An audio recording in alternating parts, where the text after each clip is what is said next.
This conference will now be recorded.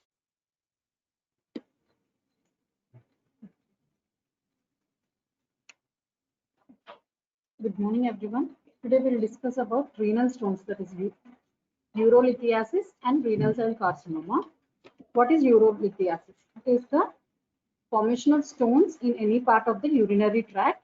The most common site is in the kidney. That is nephrolithiasis is most commonly seen. Men are most commonly affected more than women, and the peak age at onset is between 20 and 30 years. Familial and hereditary predisposition to stone formation has long been known. What are the factors responsible for the formation of stones? Many inborn errors of metabolism, such as cystinuria and primary hyperoxaluria, provide examples of hereditary disease characterized by excessive production and excretion of stone-forming substances. There are four main types of calculi. Calcium stones, which constitute about 70%, most common stones. Calcium stones, composed largely of calcium oxalate or calcium oxalate mixed with calcium phosphate. Okay, calcium oxalate stones are the most common, constituting about 70%, and another 15% are called triple stones or struvite stones, which are composed of magnesium, ammonium, phosphate. So they are called triple stones. And 5 to 10% are uric acid stones, and 1 to 2% are made up of cysteine. An organic mucoprotein matrix making up 1 to 5% of the stone by weight is present in all calculi. In all calculi, an organic mucoprotein matrix is seen. Although there are many causes for the initiation and propagation of stones, the most important determinant is an increased urinary concentration of the stone constitutes, such that it exceeds their solubility. That is called supersaturation. Okay. A low urine volume in some metabolically normal patients may also favor supersaturation. Low urine volume and increased urinary concentration of the stones. These are the two main factors which are responsible for the formation of stones. Coming to calcium oxalate stones are associated in about 5% of the patients with hypercalcemia and hypercalciuria, such as occurs with hyperparathyroidism, diffuse bone disease, sarcoidosis, and other hypercalcemic states. Okay, these three conditions, hyperparathyroidism, diffuse bone disease, sarcoidosis, and any other hypercalcemic states may result in hypercalcemia and hypercalciuria, which will ultimately, in about 5% of these patients, will cause calcium oxalate stones. About 55% have hypercalciuria without hypercalcemia. This is caused by several factors, including hyperabsorption of calcium from the intestine, that is absorptive hypercalciuria, and intrinsic impairment in the renal tubular reabsorption of calcium, that is renal hypercalciuria, or idiopathic fasting hypercalciuria with normal parathyroid function. These are the main factors. Absorptive hypercalciuria, that is hyperabsorption of calcium from the intestine, renal hypercalciuria, that is renal tubular reabsorption of calcium, or idiopathic fasting hypercalciuria. These are the factors responsible for hypercalciuria. As many as 20% of calcium oxalate stones are associated with increased uric acid secretion, that is hyperuricosuric calcium nephrolithiasis, with or without hypercalciuria. The mechanism of stone formation in this setting involves nucleation of calcium oxalate by uric acid crystals in the collecting ducts. 5% are associated with hypercalciuria, either hereditary or more commonly acquired by intestinal overabsorption in patients with enteric disease. Hypocytruria, which can be idiopathic or associated with acidosis, and chronic diarrhea of unknown cause may produce calcium stones. In a variable proportion of individuals with calcium stones, no cause can be found. So, many cases, they are idiopathic calcium stone disease.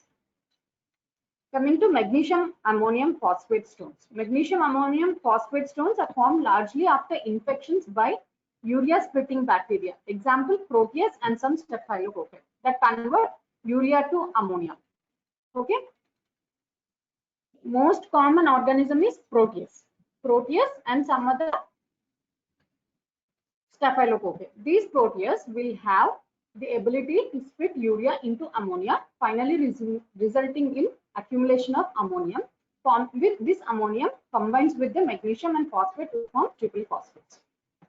The resultant alkaline urine causes the precipitation of magnesium ammonium phosphate salts.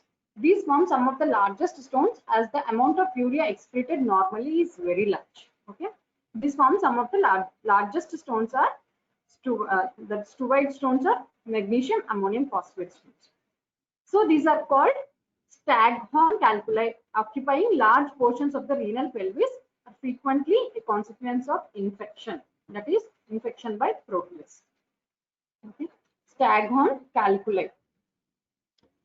Uric acid stones. Uric acid stones are common in individuals with hyperuricemia, such as patients with gout and diseases involving rapid cell turnover, such as the leukemia. In gout and leukemias, these uric acid stones are common. However, more than half of the patients with uric acid calculi have neither hyperuricemia or not increased urinary excretion of uric acid. That is, more than half are idiopathic. In this group, it is thought that a tendency to excrete urine of pH below 5.5 may predispose to uric acid stones. That is, acidic urine may result in uric acid stones because uric acid is insoluble in acidic urine. In contrast to the radio-opaque calcium stones, uric acid stones are radiolucent. Okay, calcium stones are radio-opaque, whereas uric acid stones are radiolucent. Cystine stones. Cystine stones are caused by genetic defects in the renal reabsorption of amino acids, including cystine, leading to cystinuria. Okay, these stones also form at low urinary pH. See, these are the kidney stones, calcium oxalate stones. These are the calcium oxalate stones, uric acid stones, stuvite stones, that is triple phosphate stones. These are very large, occupying most of the renal pelvis, and these are in staghorn shape. So they are called staghorn calculi, cystine stones. Coming to the clinical features, urolithiasis may be asymptomatic, produce several renal colic and abdominal pain, or may cause significant renal damage. Larger stones often manifest themselves by hematuria. If the stone size is large, it may lead to hematuria. Stones main is renal colic and abdominal pain is the main feature. In larger stones, it may lead to hematuria. Stones also predispose to superimposed infection, both by their obstructive nature and by the trauma they produce. Also, predisposition to infection is also increased. Coming to the morphology, stones are unilateral in about 80% of the patients. The favorite sites for their formation are within the renal calyces and pelvis and in the bladder. If formed in the renal pelvis, they tend to remain small, having an average diameter of 2 to 3 mm. So, then they have an average diameter of 2 to 3 mm, that is small size. These may have smooth contours or may take the form of an irregular jagged mass of spicules. Often many stones are found within one kidney. On occasion, progressive accretion of salts leads to the development of branching structures known as staghorn calculi, which create a cast of the pelvis and calyceal system, pelvic and calyceal system. So it takes the shape of the pelvis and calyceal system, leading to staghorn shaped calculi. See, these are the staghorn shaped calculi. These are large, occupying most of the kidney and taking the pelvic calyceal system shape. Okay, that is about urolithiasis. Coming to renal cell carcinoma, the tumors most often in older individuals, usually in the 6th and 7th decades of life, and show a 2:1 male preponderance. Males are most commonly affected, and they are more common in older people, that is in 6th and 7th decades of life. Tobacco is the most significant risk factor, and cigarette smokers have double the incidence of renal cell carcinoma, and pipe and cigar smokers are also more susceptible. Cigarette smokers have increased risk. An international study has identified additional risk factors including obesity, hypertension, unopposed estrogen therapy, exposure to asbestos, petroleum products, and heavy metals. These are all the risk factors: tobacco, obesity, hypertension, unopposed estrogen therapy, exposure to asbestos, petroleum products, and heavy metals. There is also increased risk in patients with end-stage renal disease. That is, the predisposing factors including end-stage renal disease, chronic kidney disease, acquired cystic disease, and tuberous sclerosis. These are all the renal conditions which lead to renal cell carcinoma. Most renal cancer is sporadic, but unusual forms of autosomal dominant familial cancers occur usually in younger individuals. Although they account for only 4% of renal cancers, familial variants have been instructive in understanding renal carcinogens. Okay, most common are sporadic and 4% are familial variants, such as von Hippel-Lindau syndrome. Half to two-thirds of individuals with von Hippel-Lindau, nearly all, if they live long enough, develop renal cysts and bilateral, often multiple renal cell carcinomas. In this syndrome patients, they have multiple bilateral renal cysts and leading to renal cell carcinomas. Current studies implicate the von Hippel-Lindau gene in the development of both familial and sporadic clear cell carcinomas. Recent studies have showed that VHL gene is important in both familial and sporadic renal cell carcinomas. Next one is hereditary leiomyomatosis and renal cell cancer syndrome. This autosomal dominant disease is caused by mutations of the FH gene, which expresses fumarate hydratase and is characterized by cutaneous and uterine leiomyomata and an aggressive type of papillary carcinoma with increased propensity for metastatic spread. In this syndrome, in hereditary leiomyomatosis, there is cutaneous and uterine leiomyomata, that is uterine leiomyoma and cutaneous leiomyoma associated with a renal cell carcinoma, that is what type? Aggressive type of papillary carcinoma. And there, in this syndrome, there is increased propensity for metastatic spread. Metastasis is more common. Next, hereditary papillary carcinoma. This autosomal dominant form is manifested by multiple bilateral tumors with papillary histology. Here, multiple bilateral tumors are seen, and the histology is papillary type. These tumors show a series of cytogenetic abnormalities and mutations in the MET proto-oncogene. And next one is Birt-Hogg-Duke syndrome. This is also an autosomal dominant inheritance pattern, and disease is due to mutations involving the VHD gene, which expresses folliculin. So this syndrome features a constellation of skin, pulmonary and renal tumors. In the skin, like fibrofolliculomas, trichodiscomas, and acrocordons, and pulmonary manifestations like cysts or blebs, and renal tumors with a wide range of histological subtypes. Here, the subtype may be varied. Classification. The classification of renal cell carcinoma is based on correlative cytogenetic, genetic, and histologic studies of both familial and sporadic tumors. Classification is based on cytogenetic, genetic, and histological studies. The major types of tumor are clear cell carcinoma, papillary carcinoma, okay, clear cell, papillary, and chromophobe type. Okay, these three are the most common. Coming to clear cell carcinoma, this is the most common type, accounting for 70 to 80% of renal cell cancers. The tumors are made up of cells with clear or granular cytoplasm and are non-papillary. Here, the cytoplasm is clear or granular. They can be familial, but in most cases, in 95% cases, they are sporadic. Clear cell carcinomas are sporadic, accounting to 70 to 80% of renal cell carcinomas. That is, it is the most common type. In 98% of these tumors, whether familial, sporadic, or associated with VHL syndrome, there is loss of sequences in the short arm chromosome 3. This is the most important sequence loss. Short arm of chromosome 3 loss. The deleted region harbors the VHL gene. A second non-deleted allele of the VHL gene shows somatic mutations or hypermethylation induced inactivation in up to 80% of clear cell cancers, indicating that the VHL gene acts as a tumor suppressor gene in both sporadic and familial cancers. If VHL gene is present, this tumor does not occur. That is, VHL gene loss leads to development of clear cell carcinoma. That is, VHL gene, that's why acts as a tumor suppressor gene. The VHL gene encodes a protein that is part of a ubiquitin ligase complex involved in targeting other proteins for degradation. Important among the targets of VHL protein is the transcription factor hypoxia inducible factor, that is HIF1. When VHL is inactive, HIF1 levels remain high even under normoxic conditions, causing inappropriate expression of a number of genes that are turned on by HIF.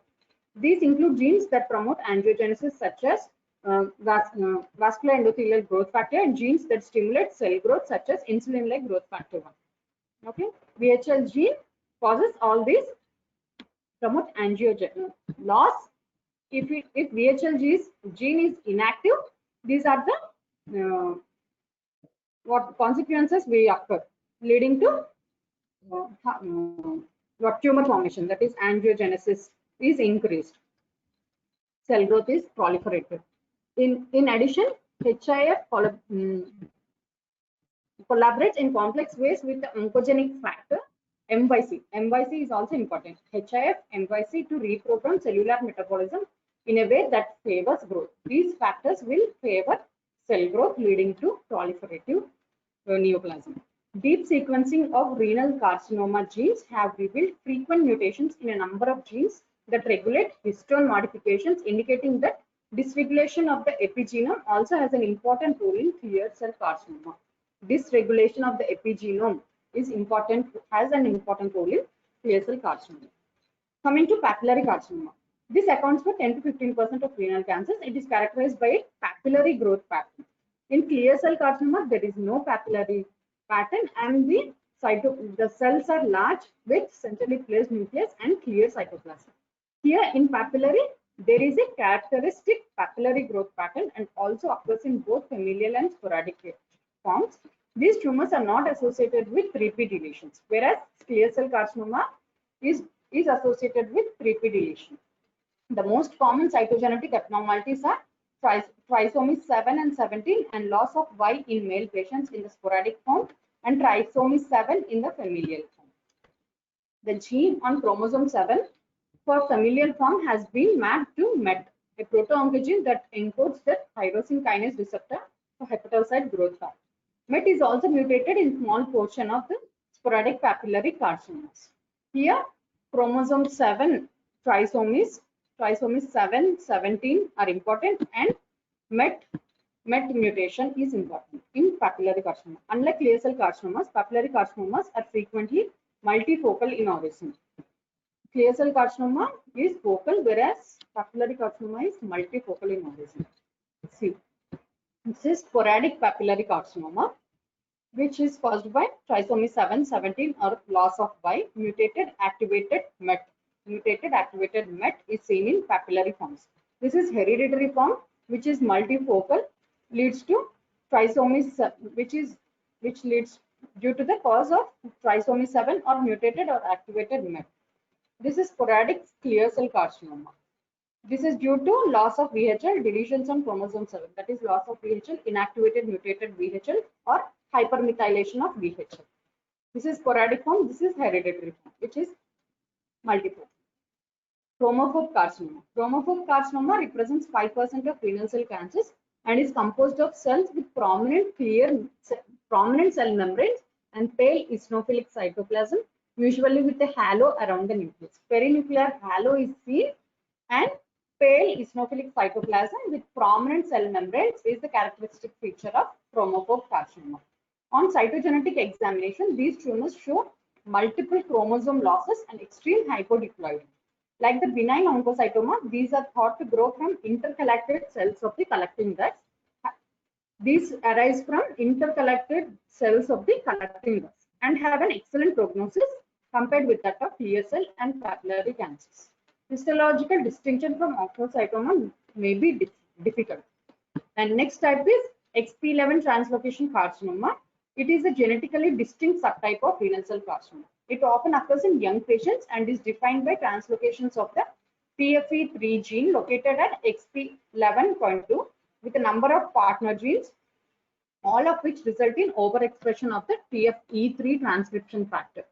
This leads to overexpression of TFE3 transcription factor is important in XP11 translocation carcinoma. The neoplastic cells consist of clear cytoplasm with a papillary architecture.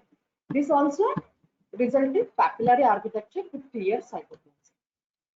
Collecting duct carcinoma. Collecting duct carcinoma represents about 1% or less of renal epithelial neoplasms. They arise from collecting duct cells in the medulla. Several chromosome losses and deletions have been listed, but a distinct pattern has not been identified. Histologically, these tumors are characterized by malignant cells forming glands enmeshed within a prominent fibrotic stroma, typically in a medullary location. In a medullary location means collecting duct carcinoma.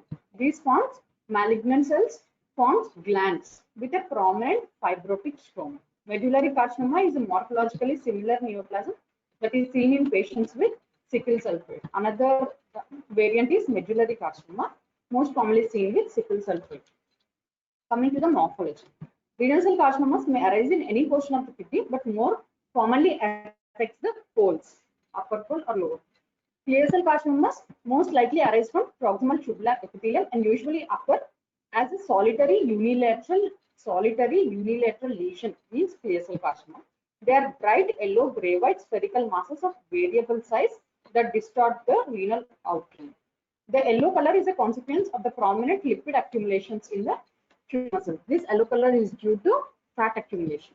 There are commonly large areas of gray-white necrosis and foci of hemorrhagic discoloration. Areas of hemorrhage and necrosis are also seen on the gross. The margins are usually sharply defined and confined within the renal capsule. See, this is renal cell carcinoma, typical cross-section of yellowish spherical neoplasm in one of the pole of the kidney. Here you can see cross-section of the kidney showing yellowish spherical neoplasm occupying the upper pole. And see, this is the dilated thrombosed renal vein can be seen in this picture. And see, this is our gross picture of renal cell carcinoma. Cut section shows a thinned out renal cortex and with an occupying expansor large tumor of 10 to 6 centimeters in the lower pole. This is the tumor, and tumor shows variegated appearance with grayish yellow hemorrhagic areas and small cystic areas. These are the cystic areas, these are the hemorrhagic areas, and the tumor is grayish yellow. Hemorrhages are also seen. This is the cross section of the kidney showing a large tumor of size 10 into 6 centimeters, which has a variegated appearance, that is with focal grayish yellow areas and focal hemorrhagic areas and small cystic areas in the lower pole of the kidney. So the diagnosis is renal cell carcinoma.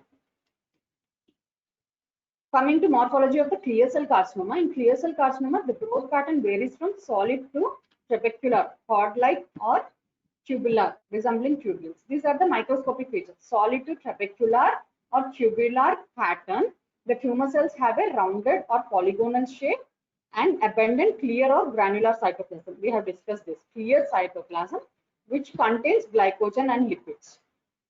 The tumors have delicate branching vasculature and may show cystic as well as solid areas.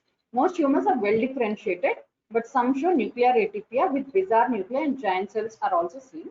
As tumors enlarge, they may bulge into the calyces and pelvis and eventually fungate through the walls of the collecting duct to extend into the ureter.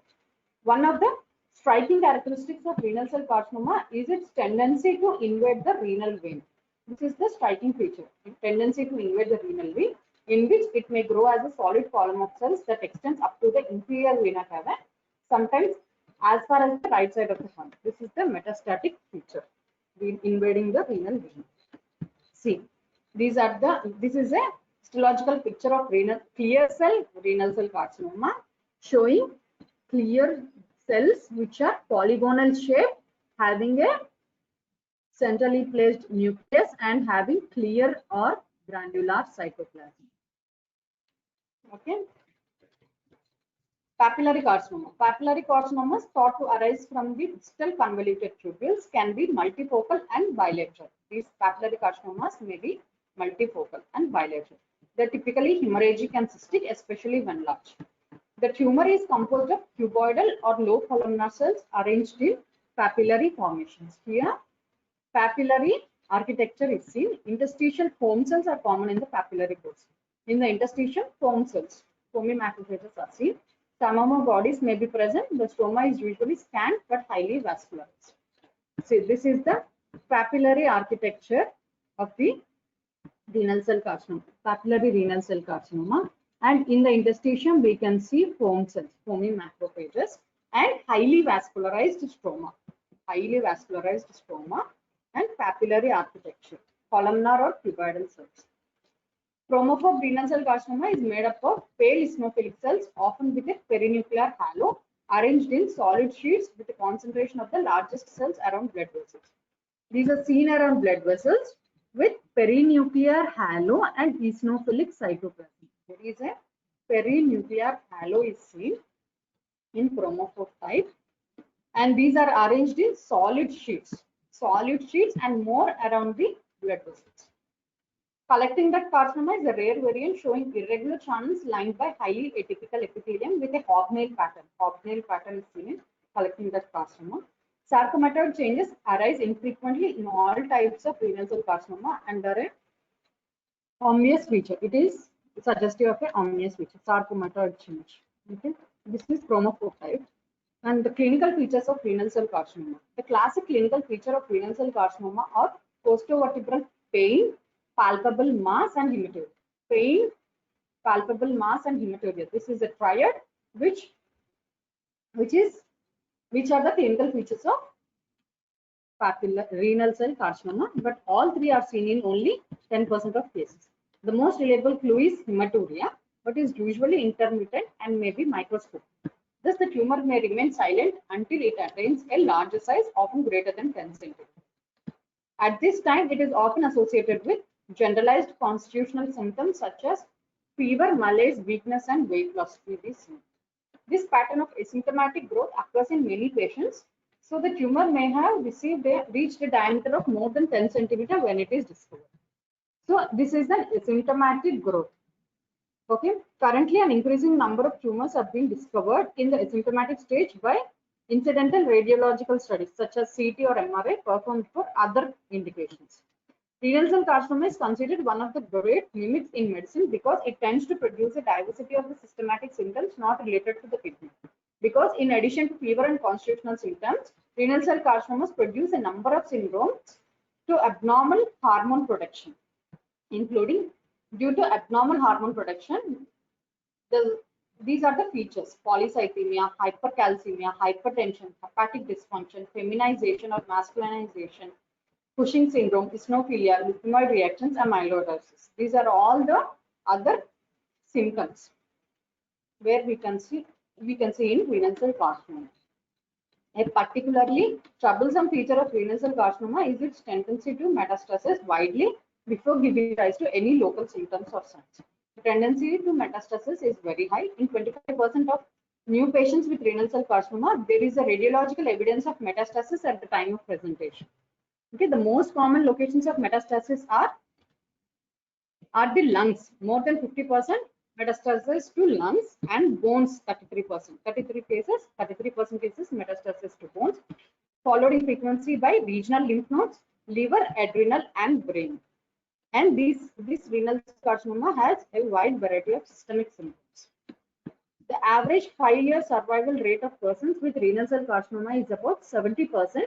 And as high as 95% in the absence of distant metastasis. With renal cell being invasion or extension into the perinephric tract, the figure is reduced to approximately 60%. So 5-year survival rate is decreased to 50% when there is a renal vein invasion. Radical nephrectomy has been the treatment of choice. What is the treatment of choice? Radical nephrectomy. But partial nephrectomy to preserve renal function is recommended for T1A tumors, that is when size of the tumor is less than 4 centimeters. Partial nephrectomy may be suggested to preserve renal function. Okay, drugs that inhibit VEGF and various tyrosine kinase are used as adjuvant to therapy in patients with metastatic disease. In metastatic disease, the drugs which inhibit VEGF and tyrosine kinases have been recommended. Okay. And the surgery of choice is radical nephrectomy. Okay, this is about renal cell carcinoma and nephrolithiasis. See, we have a gross picture. This is the gross we have for renal cell carcinoma. Please do remember this. And okay. And what are the types of renal cell carcinomas? This is a very important question. Clear cell carcinoma, papillary carcinoma, chromophobe type, collecting duct type, and XPL translocation type. These are all the types. And what are the familial syndromes associated with renal cell carcinoma? Von Hippel-Lindau syndrome, hereditary leiomyomatosis and renal cell carcinoma syndrome, hereditary papillary carcinoma, and BHD syndrome, Birt-Hogg-Duke syndrome. Okay. And nephrolithiasis, renal stones. What are the most common stones? Calcium oxalate stones. And what are the other types of stones? Magnesium ammonium phosphate stones. That is triple phosphate stones, also called Stratton calculum, or struvite stones. These are uric acid stones, which are radiolucent, and other stones are cystine stones. Okay, this is about renal cell carcinoma and renal stones.